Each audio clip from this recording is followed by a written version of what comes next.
Well, tomorrow is International Transgender Day of Visibility. Yeah, most people in New York celebrate and embrace the community, but discrimination, violence, and other barriers make it increasingly harder for transgender people to be their authentic selves. Yeah, joining us now to talk about this is Rae McDaniel, a non-binary therapist and transgender diversity and inclusion educator. Thanks so much for being with us. Thank you so much for having me. So let's talk about why is it so important to celebrate trans visibility?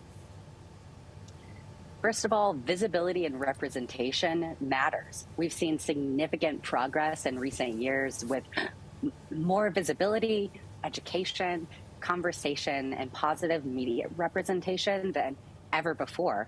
But as we often see when progress is made toward equality, we also see a backlash. So we've seen record numbers of anti-trans legislation and violence against transgender individuals. And yet what we hear on the news is often only the negative parts.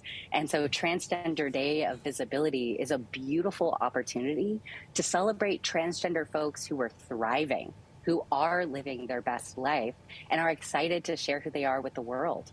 And so how can people show up to celebrate and also to support the community, especially here in New York?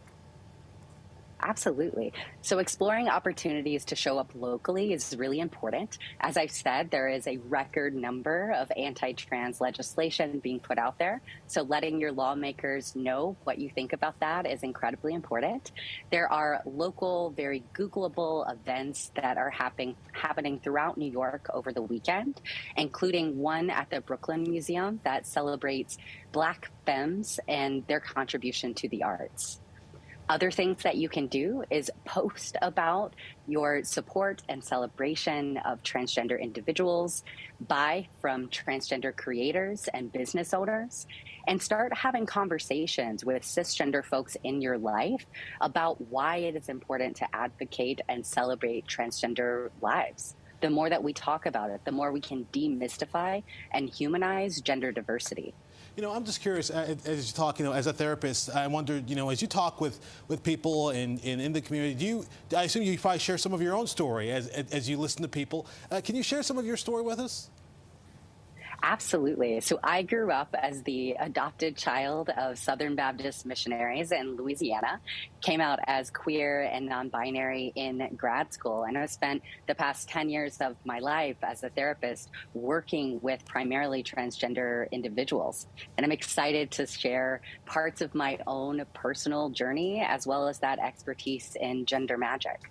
And Rae, we know that you have a book coming out in May. Do you cover all of this in your book? I do indeed. Gender Magic is a practical guide for anybody who is interested in topics related to gender freedom, whether that be trans and non-binary folks, gender explorers, or those who love them.